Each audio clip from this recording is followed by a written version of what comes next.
resmi diluncurkan oleh Presiden Republik Indonesia.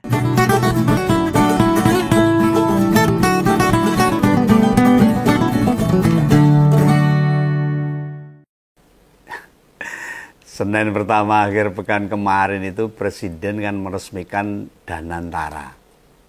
Itu sebuah badan pengelolaan investasi di mana badan ini fokusnya hanya dua, investasi dan pengelolaan aset keuangan. Sebenarnya ini bisa sih dipahami bersama, hanya memang bagi mayoritas rakyat kita itu rodok jelimet. Tapi bagi Begawan hanya akan fokus pada apa yang kita khawatirkan saja. Berdirinya sebuah badan pengelola investasi ini sebenarnya strategis, sebenarnya bagus, prospektif. Nah, perkaranya itu ada banyak aspek yang membuat beberapa pengamat itu sanksi. Kalau bahasa Jawanya itu ya mangu-mangu lah atau ragu-ragu. Ya meski Begawan bukan pengamat, berdirinya Danantara itu bagi rakyat jelata kayak Begawan ini kan malah gegirisi, medeni, horor ini malah.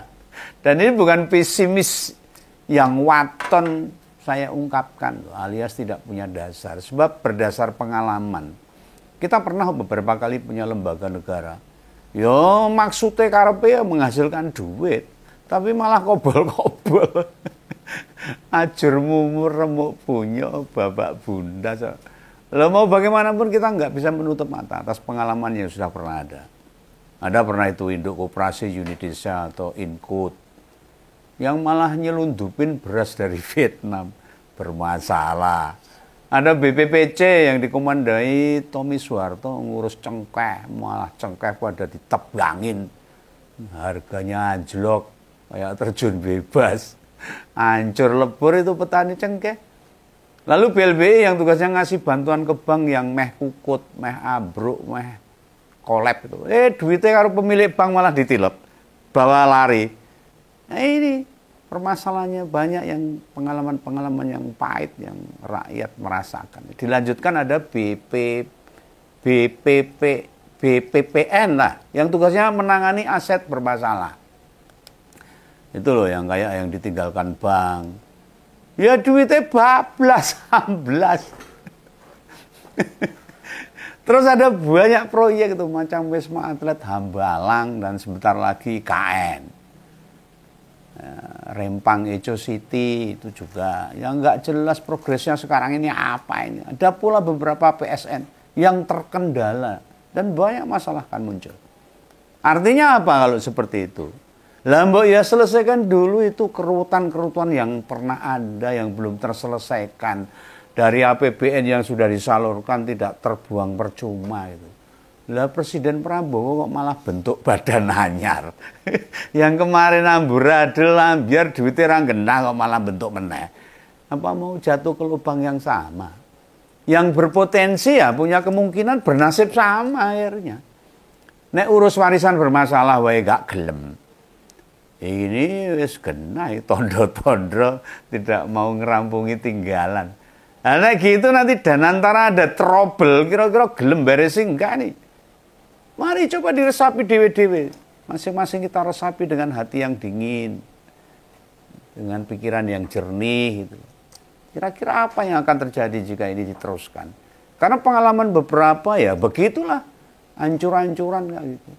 Dalam sebuah institusi negara, kan ada landasan hukumnya. Ada aturannya, ada yang ngurusi, dan yang ada diurusin. Nah, beberapa faktor diantaranya itu semua ada titik-titik krusial yang mengkhawatirkan. Dan ini didasari dari informasi yang kita terima loh. Yang kita ketahui.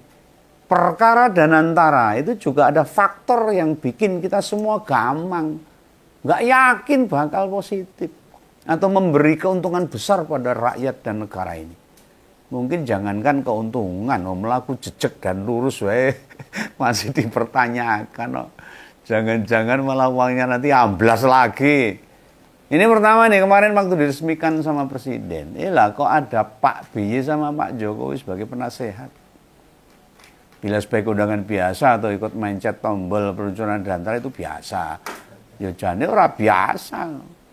Mantan Presiden melu mencet bel peluncuran sesuatu.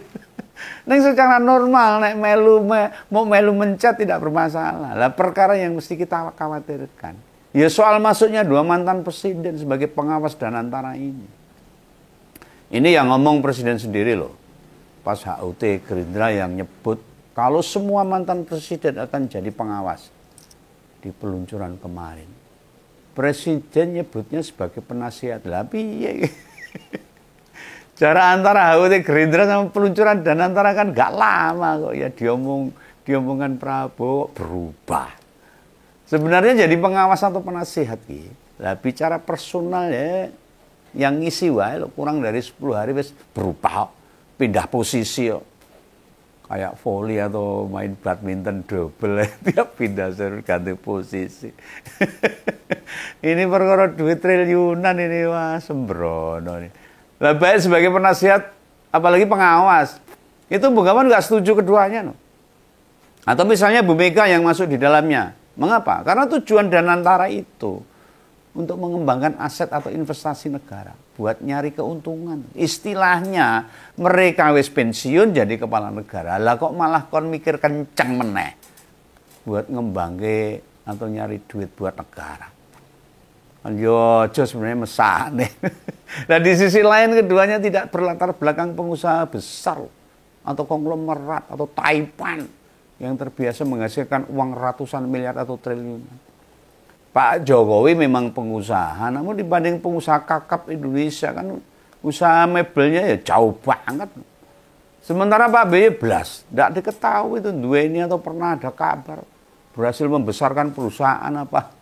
Kita nggak tahu. Neng memang mau nambah pensiun mantan presiden. Taruh saja mereka di kursi Dewan Kehormatan Danantara itu pas. Dewan Kehormatan. Bukan Dewan Pengawas. Gimana mau ngawasi nek posisinya di pengawas? Atau ngasih penasihat bila di posisinya di penasehat? Kalau keduanya belas tidak punya background konglomerat. Fakta ini loh. Makin menunjukkan Pak Prabowo lebih suka menghargai para pihak yang berjasa bagi dia. Ketika waktu pilpres itu, balas budi akhirnya. Prabowo tidak memberikan duluan rakyat atau orang yang memilihnya. Yang milih dia itu kan rakyat. Memang kalau keuntungan Danantara buat rakyat duluan kan ya wajar itu.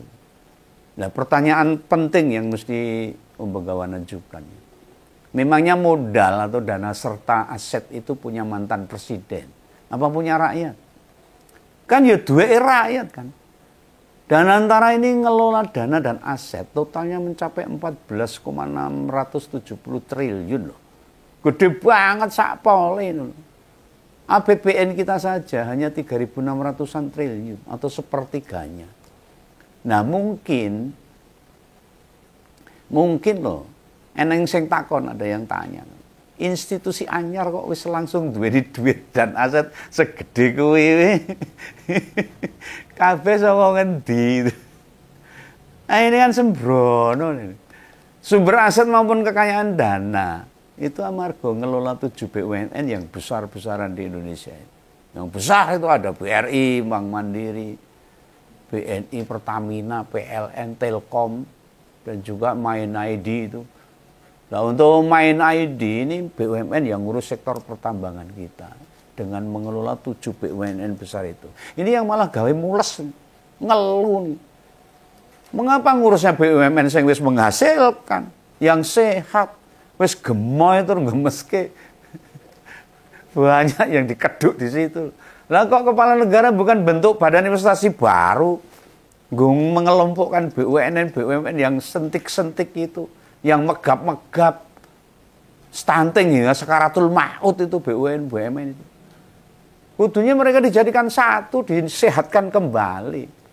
Itu ada 14 BUMN yang jauh lebih penting disehatkan.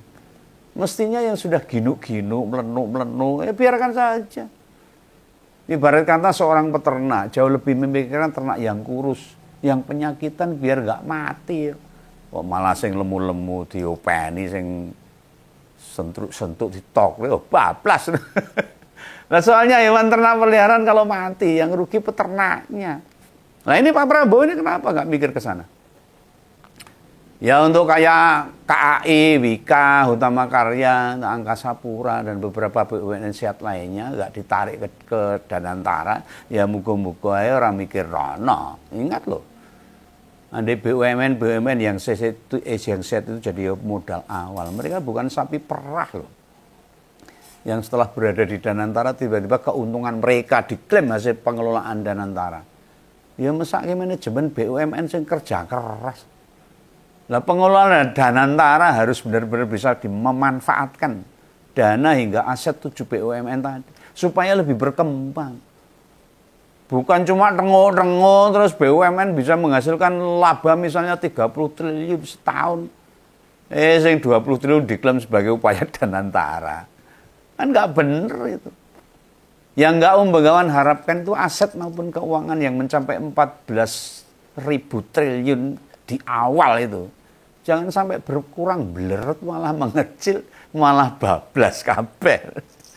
Masa awal berjalan geboy begitu 1-2 tahun jalan malah jadi kurus kering apalagi stunting. Tinggal balung karo kulit. Kan horor itu. Lah kekhawatiran ini bukan bentuk pesimis, bukan takut atau gak berani menghadapi kenyataan. Bukan begitu. Ini Begawan sampaikan itu dilandasi timing atau waktu peluncuran itu nggak pas. Kondisi ekonomi dunia lagi berat, mengkhawatirkan. Serba tidak menentu loh ini.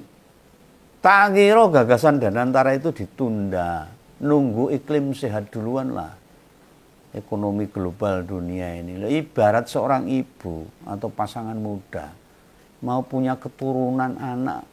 Harus punya stabilitas ekonomi yang baik dulu tuh. Biar anak yang dikandung, dia lahirkan, dibesarkan, tercukupi gizinya. Tumbuh sehat. Nyenengke. Ketika lahir sehat. Memang sih banyak model holding company kayak Danantara yang dimiliki oleh negara lain. Kayak Singapura itu punya Temasek namanya. Saudi itu punya Public Investment Fund. Kalau Rusia itu ada Rostek. Kalau di Italia itu ada Cassa Depositi, Prestiti, dan masih banyak lagi negara-negara yang punya semacam Danantara itu. Tapi waktu pembentukan Danantara di Indonesia itu timingnya yang kurang tepat. Situasi ekonomi yang belum sehat malah dipakai untuk modal awal 14.000 triliun lebih. Dan tidak semua holding company milik negara itu selalu menguntungkan. Malaysia, negara tetangga itu duwe sejenis Danantara ya ambruk itu. Ini yang mestinya harus membuat pengelola Danantara serius mengembangkan modal dana dan aset yang ada. Oh iya, modal itu tidak semua milik atau punyanya BUMN loh. Sebab pemerintah nyuntik 300 triliun ke Danantara. Nah, uang 300 triliun itu sumbernya dari pemangkasan anggaran. Yang akhirnya rakyat yang jadi korban. Banyak pembangunan tertunda dan banyak fasilitas-fasilitas negara yang tidak tergarap nanti. Ya, Begawan tidak akan lagi lah memakai istilah efisiensi. Karena cara mendapatkan dana itu bukan berbasis tindakan kalkulatif review implementasi APBN. Atau bedah program. Terus pokoknya tebas, potong. Perkara programe piye sing ngelu ya ben menterine ASN-e. Lantas siapa ya? Badan pengelola dan badan pengawas yang ditunjuk sama presiden. Badan pengelola investasi Danantara dipimpin Pak Rosan Ruslani, Menteri Investasi serta Ketua Tim Sukses Presiden Prabowo. Dia dibantu Pak Doni Oskaria sama Pak Pandu Sahri. Ya memang hanya 2 saja. Sebab di tingkat operasional Danantara akan fokus pada operasional dan investasi. Nah, bagaimana melihat ketiganya versi Begawan ini? Lo mau bagaimanapun kalau soal Pak Rosan, oke lah, punya track record yang jempolan itu. Dia berhasil memake up perusahaan-perusahaan yang gak sehat. Kemudian dibenahi dan dijual lagi dengan jauh lebih menguntungkan. Bahasa sederhananya kayak tukang servis itu loh. Tapi barangnya buat dijual lagi. Bukan orang datang betulin kendaraan terus disudah. Enggak. Dia bukan penyedia jasa memperbaiki sesuatu. Melainkan memberi sesuatu yang kelihatannya sudah tidak prospektif. lalu diperbaiki, dibenahi, kemudian dijual lagi dengan harga yang lebih menggiurkan. Lalu ya apa jenenge? Namanya apa tuh? Lah Pak Rosan ini individu yang tepat sebagai komandan Danantara. Asal loh ini, ada syaratnya. Ingat loh, ada catatannya loh. Sepanjang posisinya sebagai Menteri Investasi dilepas.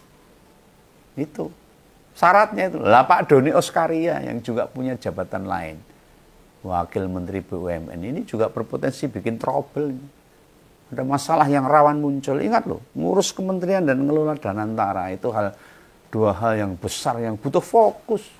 Dudu gawean samben. Ini beda sama nguntenya Om Begawan di Ngompol ini. Ini samben. Cuma hobi untuk mencurahkan kegelisahan hati aja. Nggak bisa seperti itu. Di samping itu jadi menteri, wakil menteri itu jabatan serius loh, mikir negara, mikir rakyat loh. Jabatan penting. Lah Pak Rosan di Menteri Investasi, Pak Doni Oskaria di Wamen BUMN, tugasnya jelas banget. Golek pemasukan buat negara. Lah kok ditambahi jabatan di Danantara, kayak gak ada individu potensial lain aja yang nggak bisa dipasrai. Sudah gitu Ketua Dewan Pengawasan ada Pak Erick Thohir yang juga punya jabatan Menteri BUMN serta Ketua PSS, ya double gimana fokus kerjanya? Ngurusi duit ribuan triliun cuma gue samben ciloko nih rakyatin. Gimana Pak Erick mau ngawasi badan pelaksana? Bila tugasnya jadi menteri karo ngurusi bal-balan ora dilereni. Masuk dari 280 juta rakyat Indonesia gak ada orang lain selain mereka-mereka yang kualitasnya kayak mereka. Banyak itu, ada Sandiaga Uno, yang pengusaha loh, itu track recordnya bagus. Kemudian ada Pak Nadiem Makarim, ex-Pendikbud yang kita tahu. Gojek jadi kayak apa? Ada Mas Andityo Bakri, Ketua Kadin Indonesia, ada James Riyadi dari Lipo Group, ada Arsyad Rashid, mantan Ketua Kadin, ada The Bioleng, Dirut Smart, atau induknya Sinarmas lah, dan lain sebagainya. Seabrek-abrek Indonesia itu punya tokoh-tokoh pengusaha yang kelas kakap-kakap, yang punya pengalaman untuk menghasilkan uang buat negara ini. Lah nama-nama tadi kayaknya belum ada 55 tahun loh. Tapi ada nih Pak Sandiaga Uno tahun ini 55 tahun. Lah silakan saja. Andai badan pengelolaan tetap di nama tadi, asal jabatan lainnya dilepas itu lebih bagus. Presiden ya sempat mengusulkan supaya ketua ormas agama masuk di Dewan Pengawas. Ya ora perlu lah. Masa ketua umum PP Muhammadiyah, ketua umum PBNU, ketua PGI, ketua KWI dan lainnya jadi pengawas, enggak usah. Mereka itu tugasnya ya ngurus umat aja. Biar banyak orang-orang belasak-belasak. Bukan urusan duit sama aset negara itu mereka itu. Nah sementara perkara Danantara ini itu duluan sing tak angkat nih, mesti masih ada banyak stok yang sudah berhasil tak kumpulkan. Yang bisa bikin